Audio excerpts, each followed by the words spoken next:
The defeat of 1667 was a national humiliation. The English were convinced they'd pretty much won the war. They'd won the great battle the previous year. There'd been some attritional fighting, and really they thought they were in charge now. But unfortunately, the king had run out of money, and in England in the 17th century, they could fight for 2 years, but not for 3. So the money runs out, the king pays off the fleet, peace talks have started, the war is over, it'll all be settled. And then out of the blue comes this shocking, humiliating fiasco. The Dutch turn up, terrible things happen, and fortunately for the king, people are minded to think about other things quite quickly, but the Navy is deeply scarred by this. Nobody imagined at the time that anybody dared to go up the river to do a raid like this. The whole point of having the dockyard at Chatham was that it was a long way up a river. It wasn't an easy navigation. There were forts, there was a chain across the river. It really should have been a safe place to park the fleet when it wasn't being used. That's why all of the great ships of the fleet are there. That is a safe place to leave your navy. Was it well defended? While the River Medway was a navigationally difficult river, it wasn't particularly well fortified. There was a new fortress being built at Sheerness at the point where the Thames and the Medway meet, but it wasn't finished. There weren't that many soldiers in the batteries that were there. And really only Upnor Castle was particularly well armed, and Upnor was an old castle and wouldn't have stood much attack even then. So it was not well defended because the same financial weaknesses that meant the fleet was paid off meant there was no money for the soldiers either. And the English army was always a very, very small army, reduced to only a few regiments at this time. And how did that compare with the finances of the Dutch Republic at the time? The Anglo-Dutch wars of the 17th century expose a very serious truth. The only way to fight wars is with money. It's not with ships or guns or men. You need cash, and you need lots of it, and you need a strong credit line. And the Dutch Republic had a very strong credit line. It had access to money, and it could borrow for years and years at relatively stable interest. The English crown was not a trustworthy borrower. People wouldn't lend to the English crown. They charged high rates of interest. And the king was reluctant to ask Parliament to sanction tax rises because he didn't want to share power with the House of Commons. So the English state really can't raise money in the way that the Dutch can raise money. Yeah, and it was preceded by a year of difficulties for the English. Fire of London, one of them. The problem in the Second Anglo-Dutch War was that the English had suffered 2 catastrophic blows, not in war, but in London. There was a plague, and then the Great Fire of London burnt down large sections of the commercial heart of the city. The peace between the Tower of London and right the way through the commercial centre, halfway to Westminster. And this had taken everybody's eye off the Navy and the war. It meant that all the effort was going into rebuilding the city, and a lot of financiers had lost their houses, they'd lost their books. It was difficult to work in this period. This raid has been described as extremely daring, which suggests it was very risky in a sense, but wasn't it at the same time a very calculated move? Yeah. The Medway raid can be seen in 2 ways. It could be portrayed as brave, heroic, speculative, risky maneuver, but the men involved are not men who take risks. These are men like De Ruyter and Johan de Witt. These are men who think about what they're doing. This is a calculated, well-organized, pre-planned operation. They've seen the enemy's weakness, they know the enemy's coast, they know the river, they have the pilots, they have the manpower.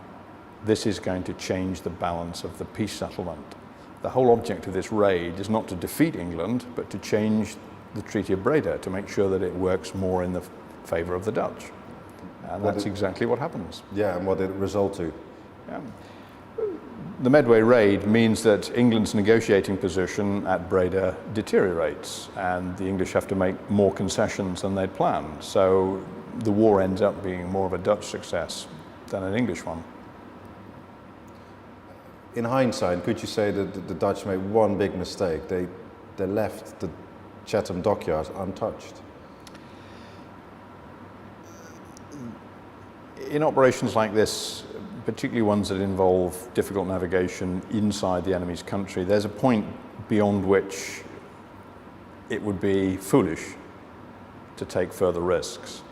And the Dutch commanders took, I think, a logical decision. They'd been very successful. They'd done real damage to the English. They would certainly have an enormous psychological effect on the English. Had they landed and captured the main British dockyard, and Chatham was the dockyard, and destroyed it, might not have been in the interests of the Dutch Republic to do that. The real threat for both countries was not each other but France. So teaching the English a lesson, scoring a psychologically important victory, very good. Destroying England as a serious potential ally against the French, probably not in the long term a good idea.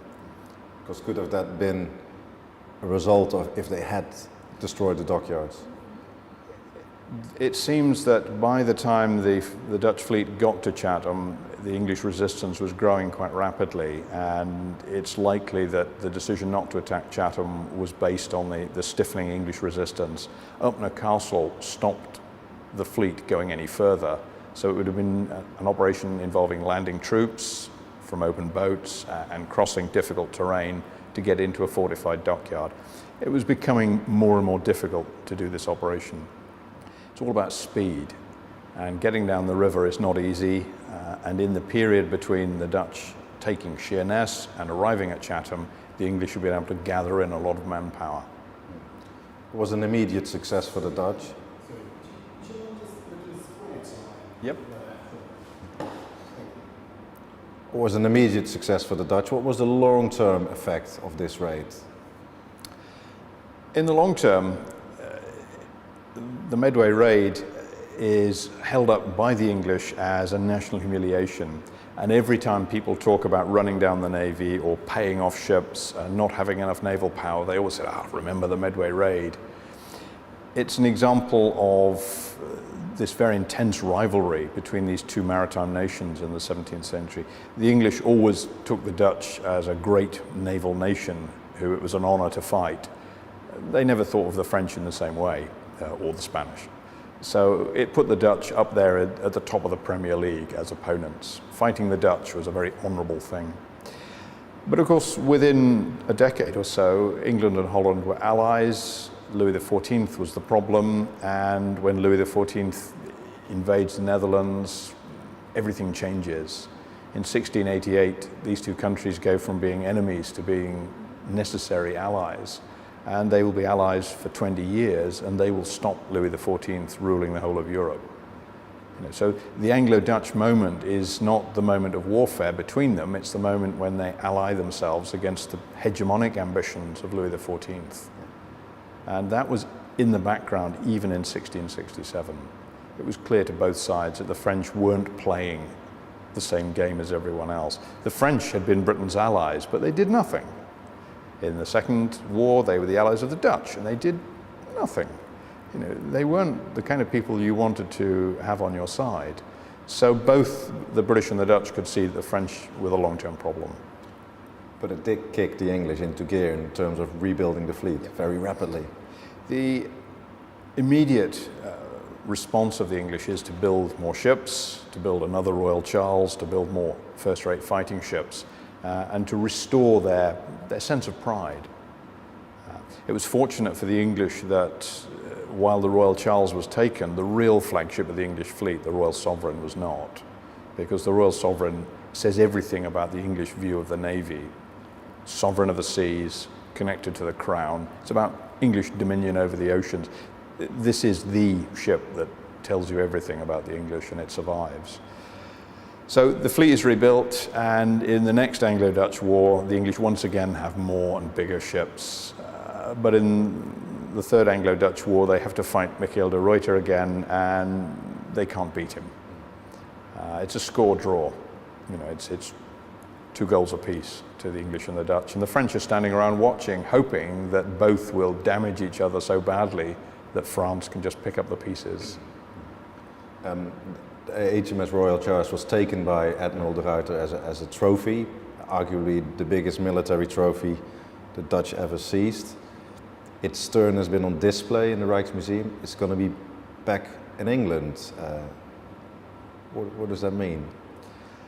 I think it's hugely symbolic that this last fragment of Charles II's flagship is going to come back to England to commemorate not the event in which it was seized, but everything that's happened since, when these two countries have in the main been very much on the same side.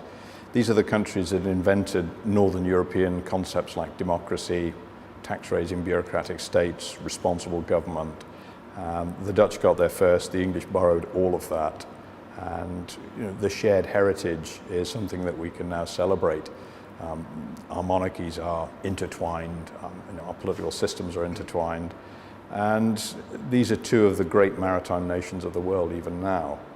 They're not great economies in scale, but they're certainly, in terms of their maritime connection, they still have that shared vision.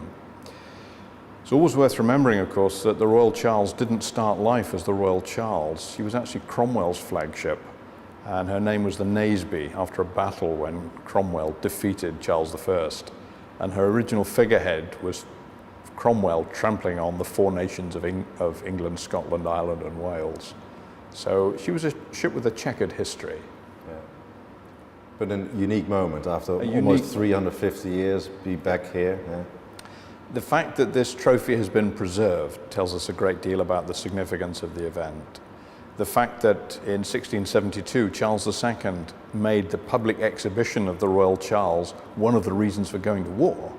This was a national insult. It was a personal insult. The King's own ship was in Amsterdam, and for a few guilders you could go on board and have a laugh at the English. This was a national humiliation. It was a trophy, but a very public trophy. It was a big ship. You couldn't avoid it. If you were in Amsterdam, there it was. And gradually it came down to that one little piece that's coming back, the Royal Arms of Charles II.